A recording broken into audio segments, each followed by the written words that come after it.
Friends, welcome back to you Vidyarthi. कैसे हैं आप लोग? बढ़िया है, मजे में।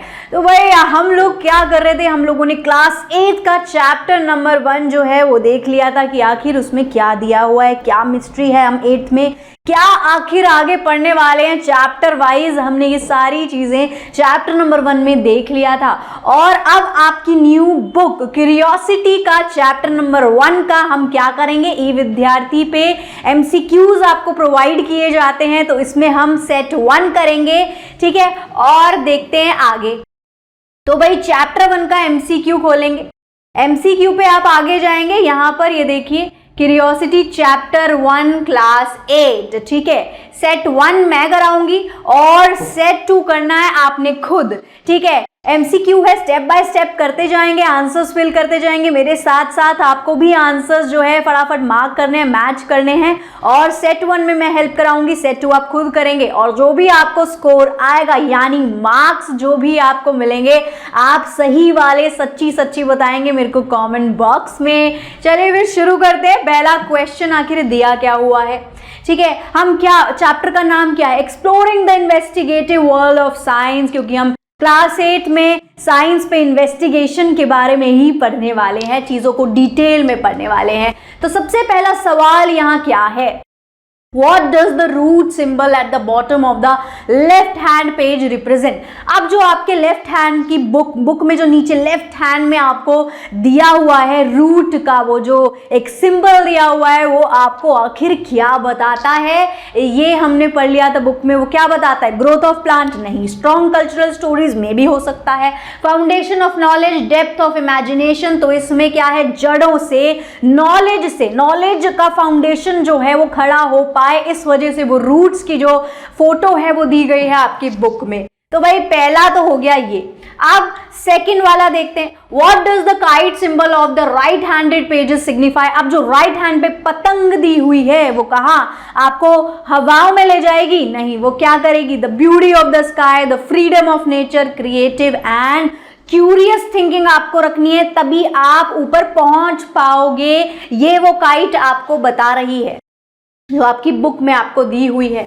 What is the main idea behind this chapter? इस चैप्टर के पीछे आखिर मेन आइडिया क्या है, क्यों आपको ये चैप्टर 1 इस तरीके का दिया हुआ है, क्यों दिया है, क्यों है ये इंट्रोडक्शन चैप्टर, इसके पीछे क्या है। लर्निंग डिफिकल्ट फॉर्मूलाज, ऐसा तो कुछ पढ़ा नहीं है आपने। कंडक्टिंग बिग एक्सपेरिमेंट, ऐसा भी कुछ देखा नहीं है आपने। Encouraging systematic investigation, एग्जैक्टली आपको ये बताने के लिए चैप्टर दिया गया है किस तरीके से आपको सिस्टमैटिक वे में इन्वेस्टिगेशन करनी होती है साइंस के अकॉर्डिंग, ठीक है। तो ये उसको इनकरेज करने के लिए चैप्टर आपको जो है दिया गया है।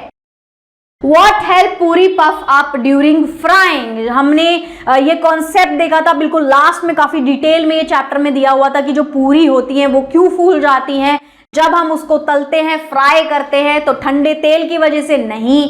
कटिंग डो इन शेप्स में, अगर हम अलग अलग शेप्स में डो को, जो आटे का डो होता है, ठीक है, जो आटा मल के जो वो लोई बनाते हैं गोल गोल या अलग अलग शेप में, अगर हम उसको दे दें, क्या इस वजह से पूरी फूल रही है, तो ये रीजन भी नहीं था कहीं पर। Hot oil and do thickness, हमने इस पे एक्सपेरिमेंट भी बोला था करने के लिए कि आप एक्सपेरिमेंट कर करके देखेंगे क्या कि तेल का टेम्परेचर क्या क्या है। गर्म तेल में एकदम से डालते हैं और वो फूल जाती है, साथ ही साथ डो अगर मोटा होगा, पतला होगा, इस पर भी डिपेंड करेगा कि पूरी फूलेगी या नहीं फूलेगी, यानी ये करेक्ट आंसर हो सकता है। एग्जैक्टली तो देखो साइंटिस्ट भी ढूंढ नहीं पाए हैं रीजन, कारण। अब what do scientist suggest about changes during experiments, ठीक है। साइंटिस्ट क्या बोलते हैं इस चीज के बारे में कि वो जो चेंजेस होते हैं किसी एक्सपेरिमेंट्स को करते दौरान, तो चेंज मैंने मतलब हम अगर कोई एक्सपेरिमेंट कंडक्ट कर रहे हैं तो हमें क्या करना है, हमें उसमें बहुत सारी चीजें एक साथ बदल देनी है, एक चीज को एक बारी में बदलना है, ठीक है, या फिर कुछ चेंज नहीं कर करके देखना है, या फिर कुछ इंग्रेडिएंट्स को बदल देना है। हो सकता है इंग्रेडिएंट्स बदल सकते हैं, डिपेंड करता है चीजों पे, लेकिन इसमें से करेक्ट एप्रोप्रिएट जो हर किसी चीज के साथ जाए वो यही है कि एक समय पे एक ही चीज को बदलना है। जैसे कि हमने एक्सपेरिमेंट देखा था कि जो पूड़ी है उसका डो है तो और गर्म तेल है, तो एक बारी में आप तेल का टेम्परेचर बिल्कुल सेम रखोगे और पूड़ी के डो के जो थिकनेस होती है उसको बदल दोगे, सिर्फ एक चीज बदलनी है। दूसरी बारी में आप डो की थिकनेस को एकदम सेम रखोगे, डिट्टो रखोगे, और तेल का टेम्परेचर जो है बदल बदल के देखोगे। तो यानी एक समय पे एक चेंजेस ही करते हैं, तभी एक्सपेरिमेंट में सही से ऑब्जर्वेशन आपको मिल पाएगी, कंक्लूजन आप निकाल पाओगे। अब what type of organism are found in a drop of water, एक बूंद पानी में आपको क्या मिलते हैं, सिर्फ बैक्टीरिया मिलते हैं या फिर आपको छोटे छोटे अलग अलग ऑर्गेनिज्म मिलते हैं जो कुछ विजिबल भी होते हैं, कुछ इनविजिबल भी हो सकते हैं, हो सकता है ऐसा हो। वायरसेस सिर्फ नहीं मिलते हैं, नन वाला आंसर तो बिल्कुल गलत हो गया है। तो ऑप्शन नंबर हमने जो मार्क किया है वो कौन सा था, ऑप्शन नंबर 2 था। आगे देखते हैं अब 7 क्वेश्चन में क्या लिखा है, why is it important to keep notes during an experiment, notes आपको क्यों बनाने हैं किसी एक्सपेरिमेंट को करते हुए। भाई अभी अभी मैंने एक्सपेरिमेंट किया, अब मेरे को 10 दिन बाद या 2 महीने बाद किसी को बताना है स्टेप बाय स्टेप कि मैंने क्या क्या डाला, क्या क्या किया, मेरे को याद रहेगा? थोड़ा याद रहेगा पर स्टेप बाय स्टेप याद रहेगा? नहीं रहेगा। ठीक है, तो क्यों बनाना है आपको, फिर याद कैसे रहेगा आपको? अब होमवर्क के लिए आपको रखना है? नहीं, अब भाई होमवर्क के लिए क्यों रखेंगे? ठीक है, कंप्लीट द बुक, ये भी कोई लॉजिक नहीं है। टू शो फ्रेंड्स, ये तो मतलब क्या ही दिए हुए हैं ऑप्शंस, ये एकदम गड़बड़ यहाँ पर है, साफ साफ पता चल रहा है। टू ऑब्जर्व पैटर्न, दूसरा क्या है कि जब हम नोट्स बना रहे हैं तो हमें एक्सपेरिमेंट करते हुए कंक्लूजन निकालना है। जब तो स्टेप बाय स्टेप हम एक एक करके अगर जो चेंजेस या जो भी चीजें कर रहे हैं उसमें हम क्या क्या पैटर्न ऑब्जर्व कर रहे हैं वो हम नोट डाउन करते जाएंगे ताकि आगे और एक्सपेरिमेंट करने में आसानी हो, कंक्लूजन निकालने में आसानी हो, है ना। और अगर कोई मुझसे 2 महीने बाद पूछे तो मैं वो बता भी पाऊं। ठीक है, अंडरस्टैंडिंग भी इससे इंप्रूव हो जाएगी। ठीक है, आगे देखते हैं। 8 क्वेश्चन क्या है, what makes our body stay healthy according to the chapter. Chapter ने क्या बोला कि बारिश में भीगो और खुले आसमान के नीचे सनलाइट ले लो, है उससे आप हेल्दी होगे। भाई हेल्दी होते हैं, सनलाइट से होते हैं, लेकिन खाली ये तो नहीं है। न्यूट्रिशन से भरा हुआ खाना, न्यूट्रिशियस फूड खाओ, एक्सरसाइज करो, दवाइयां लो, वैक्सीन लो समय पे, या फिर सॉल्ट और शुगर जो है मिला के नींबू पानी पी जाओ। नहीं, ऐसा नहीं करना है। जो ऑप्शन नंबर 2 है ये बिल्कुल एप्रोप्रिएट और बिल्कुल करेक्ट है। अच्छा हेल्दी न्यूट्रिशन वाला हमको खाना खाना है, बढ़िया एक्सरसाइज करनी है, समय पे दवाइयां लेनी है, वैक्सीनेशन हमें लगवा कर रखनी है हर चीज की। ठीक है, तो हम हेल्दी रहेंगे। ठीक है, नींद जो है पूरी करना बहुत जरूरी है, लेकिन स्लीप ओनली तो नहीं हो सकता, स्लीप भी लेनी है। ठीक है, ओनली लिखा है तो गलत ऑप्शन है। What does the heating effect of electric current help us with. ठीक है, ये चैप्टर में आया था, हमने क्या पढ़ा था कि जो हीटिंग इफेक्ट होता है, जो करंट इलेक्ट्रिक करंट होता है वो हीटिंग इफेक्ट भी देता है, जिससे हमें अपनी रोज की जिंदगी में एक बहुत बढ़िया चीज मिल जाती है, बड़ी मदद मिलती है। सर्दियों में हम गर्म रह पाते हैं किस वजह से, जो हीटर होते हैं, रूम हीटर्स जो होते हैं, जो या फिर ब्लोअर वाले या फिर नॉर्मल रॉड वाले हो, वो हमें हीटिंग इफेक्ट देते हैं। किस वजह से देते हैं? इलेक्ट्रिक करंट उसमें जाता है और वो कन्वर्ट हो जाता है हीटिंग इफेक्ट में, जिससे हमें गर्माई मिलती है और हम ठंड से जो है बचे रहते हैं। तो इसका जवाब क्या हो गया? Keeping us warm. ठीक है, हमें गर्म रखने में मदद करता है हीटिंग इफेक्ट। आगे, the magnetic effect of electric current used in. जो मैग्नेटिक इफेक्ट अब होता है इलेक्ट्रिक करंट का, वो किस चीज में यूज होता है? पानी उबालने में। ये तो अटपटा हो गया है ना। पानी उबालने के लिए कौन सा मैग्नेटिक इफेक्ट आपको चाहिए? रनिंग मोटर्स एंड मशीन्स, बिल्कुल, क्योंकि तरह तरह की यहाँ पर मोटर्स होती हैं, हैवी मोटर्स, बड़ी बड़ी मशीन्स होती हैं, इनमें मैग्नेटिक इफेक्ट की वजह से जो है ये अच्छे से बढ़िया काम कर पाती है, चल पाती हैं। ठीक है, making rain, changing season, illogical से ऑप्शन हैं वो तो होने ही नहीं वाले हैं। What does understanding forces help explain. ठीक है, अगर हम फोर्सेस के बारे में अच्छे से अंडरस्टैंड कर लेंगे तो उसमें हमें लाइफ में किस चीज में मदद मिलेगी? प्लांट की ग्रोथ देखने में, रॉक्स के शेप देखने में, movement and change in object, बिल्कुल करेक्ट ऑप्शन है। ऑब्जेक्ट की मूवमेंट और कैसे कैसे वो पोजीशन चेंज कर रहा है, ये सारी चीजें देखने में हमें मदद मिल जाती है, बिल्कुल करेक्ट जवाब। 12th क्वेश्चन पे अब हम आ गए हैं। What causes cyclones according to the chapter. Cyclones जो है किस वजह से होते हैं? वाटर पोल्यूशन की वजह से होते हैं? नहीं। सडन, मतलब ये भी कारण हो सकता है लेकिन नहीं है। ठीक है, सडन लाइट चेंजेस, पहले हम पूरे ऑप्शन पढ़ लेंगे। ठीक है, चारों ऑप्शन को आपने क्या करना है? ध्यान से पढ़ लेना है। ऐसा नहीं करना पहला आपको थोड़ा लग रहा है कि सही है तो आपने मार्क कर दिया, चल भाई आगे। नहीं, चारों ऑप्शन अच्छे से पढ़ने, हो सकता है रिलेटेबल हो सकता है वो भी हो, लेकिन बेस्ट क्या होगा हमें वो चुनना है ना। Water pollution, sudden light change, pressure differences in air, ये हमने पढ़ा था कि प्रेशर और जो विंड का फोर्स होता है अगर वो बहुत तेज आ जाएगा तो इट कैन कॉज स्टॉर्म आ सकता है, साइक्लोन आ सकता है। ठीक है, ये हो गया हमारा अगला जवाब।